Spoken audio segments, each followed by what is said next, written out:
This is All of It. I'm Allison Stewart, live from the WNYC studios in Soho. Thank you for spending part of your day with us. I'm grateful that you're here. On today's show, filmmaker David Alvarado joins us to talk about his new documentary, American Pachuco, The Legend of Luis Valdez. We'll learn about the new play, The Saviors, from playwright Bubba Weiler and actor Stanley Simons. And we'll hear music that was performed live in Studio 5 from harpist and composer Brandy Younger and singer-songwriter Annie DeRusso. That's the plan. So let's get this started with Broad Strokes.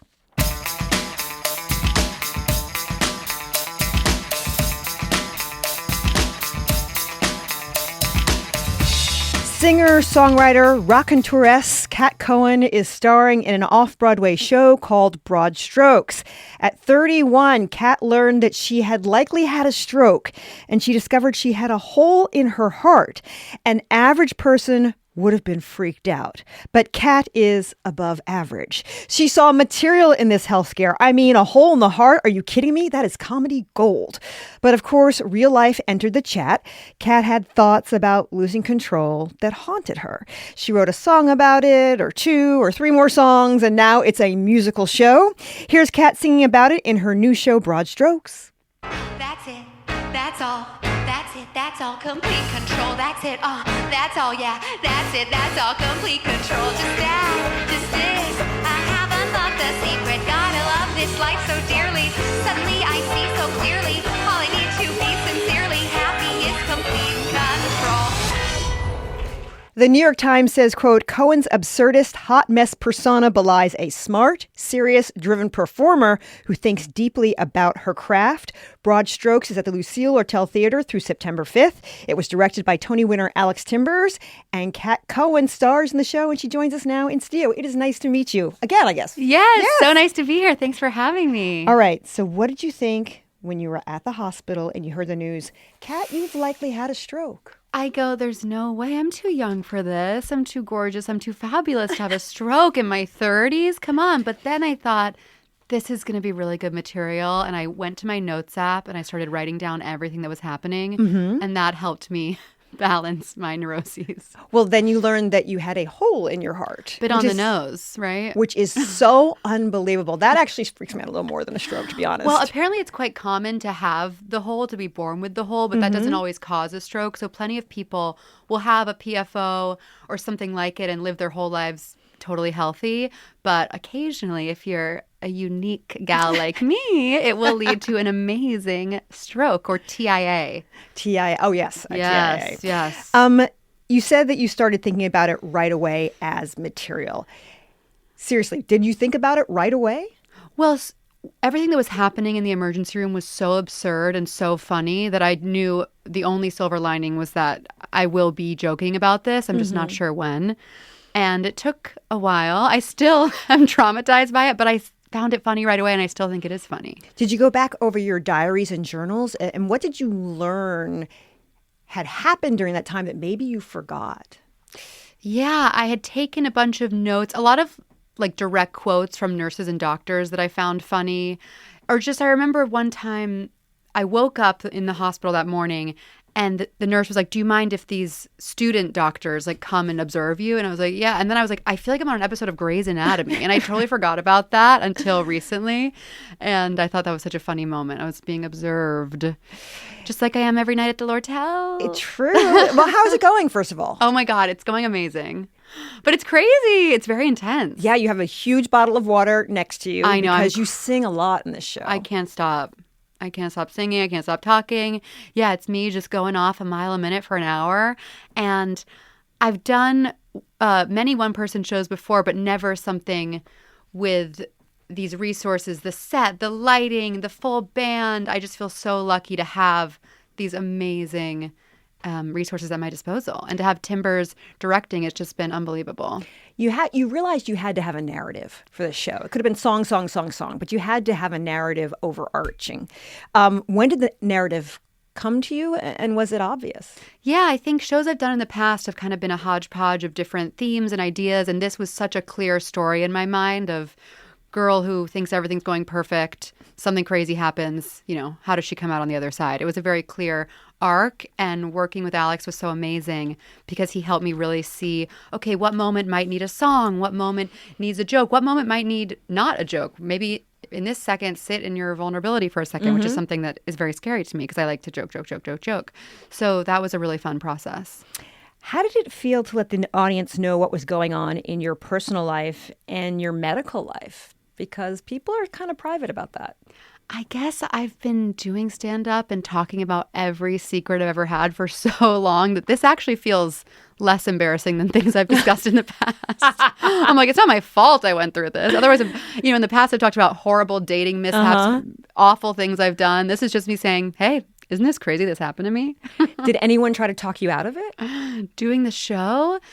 No. I think, I'm lucky to have very supportive friends and family, and they're all on board. The show came up through the Fringe Festival, and it came up at Joe's Pub.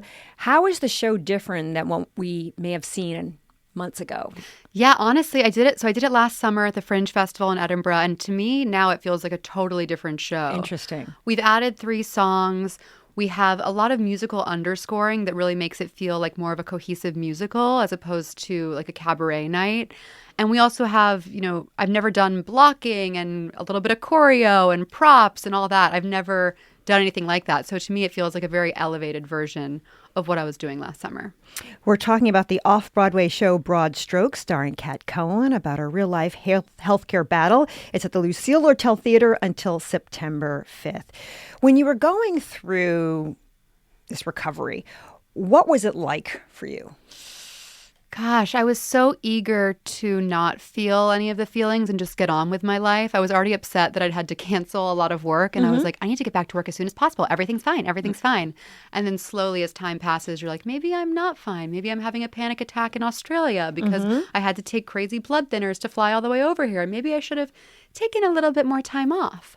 But then you work through it. And I'm still working through it every night on stage. Personally, are there any long-term effects for you?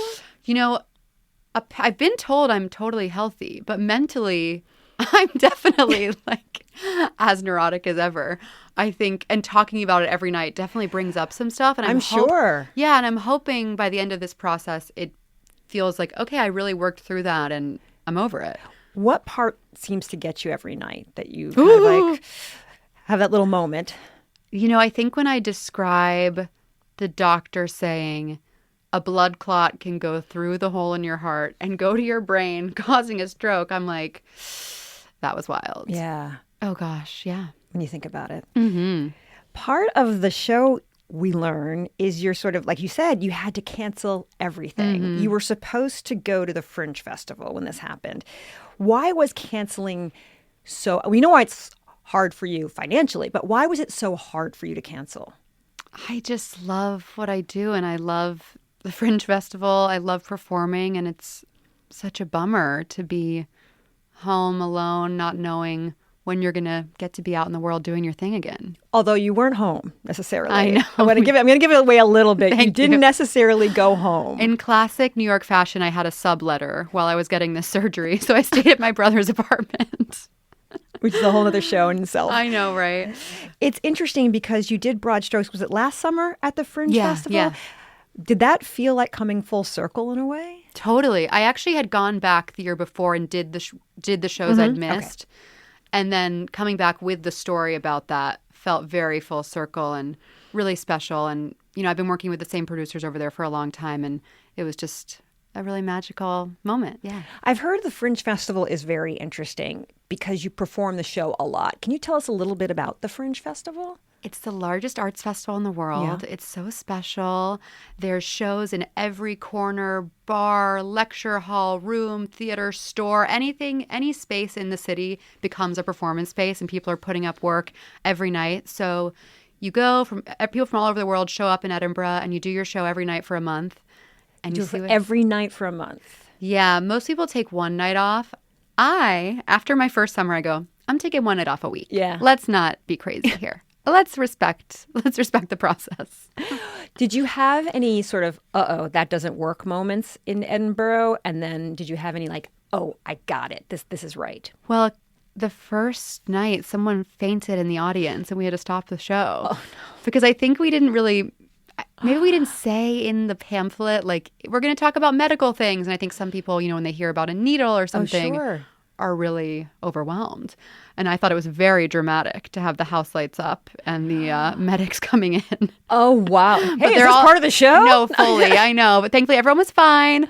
But I was like, oh, it's too on the nose once again. But that must have told you that the show was going to have bigger ramifications than you would think it would, that it would affect people in a very different way than a usual Cat Cohen show. I think so. I think it's been amazing already getting messages from fellow young stroke survivors, from people with heart problems, from people who said, oh, my sister did that or my cousin or it's very common. And when you're going through it, you feel so alone and so crazy.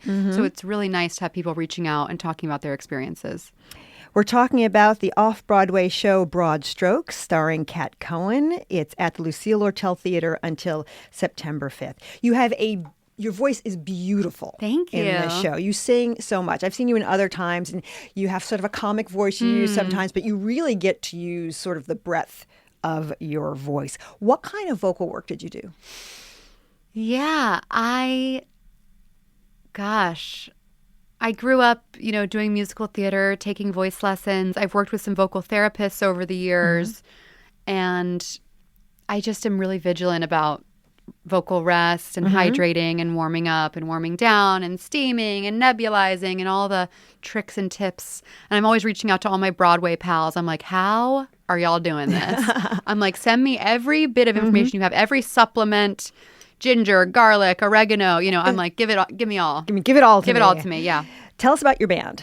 Oh, aren't they amazing? They're really amazing, yeah. David Dabin, who I wrote all the songs with, music directed the show, and he built these unbelievable tracks that make a 3-piece band sound like a 12-piece orchestra. It's just, I'm in total awe of the work he's done on the show. And yeah, we have Ben Weiss on guitar, Spencer Cohen on drums, David Dabin on the keys, and they rock out. How did you hook up with Tony winner Alex Timbers? Oh, my of God. Moulin Rouge fame, Just in Time. He is the best He's a ever. great guy. Beyond. Not only is he brilliant, hilarious, generous, he's also so nice and such a good hang. I feel so lucky. I think he reached out to me a few years ago after he saw the Netflix special, and we just had one of those, let's meet and get to know each other. And, if something comes up, something comes up. And then when I had this show, I was like, let's definitely see if he's interested. And so we had a coffee and started working together dramaturgically on it last spring, I guess 2025. And then my amazing producers, Mike and Carly, came on board, and we all started rehearsing end of June. I walked in and I looked at it and I said, that's an Alex Timbers set. Yes. I wrote my notes, Victorian Goth Barbie Dream House. Exactly. It's like the inside of my head. Derek McLean built the set, designed the set, and is such a genius. And I feel so honored to work with such talented What did you tell them artists. that you wanted to have on the set? I think I knew, the opening song, By the Sea, talks about wanting to be a woman by the seaside who can finally just rest, like an old-timey romance novel gal. And so I knew I wanted some sort of castle, some sort of Wuthering Heights architecture, the moors. And I made like a couple Pinterest boards. Then we all shared some imagery and settled on that sort of deep purple regal color. And then my amazing costume designer, Kelsey Randall, designed the corset bodice mini skirt moment, which really adds the Barbie to the Barbie Gothic Dream House. It's interesting because you're sort of a topical performer sometimes, and you come out wearing like you said, the bodice, and it's a beautiful tutu costume-like thing, and you ask the audience, do you like it? It's vintage, which is decidedly not a vintage piece, but it's so of the moment, and it gets a big laugh. What do you look for when you look for a moment of recognition, something in the culture that could lead to a laugh? Ooh, I think anytime a word keeps popping up for me and makes me giggle, I'm like, let's throw this out there and see if it connects. And sometimes it doesn't. But sometimes I'll say something that's just sort of in the zeitgeist and it really hits. And I'm like, wow, that hit a lot harder than I thought. So it's all about just getting up on stage and trying it out. What was it like to work with Alex Timbers as a director? What kind of advice, suggestion did he give that you really work with every night? Oh my gosh. I mean, he really just elevated the show to a place I could never have dreamed of.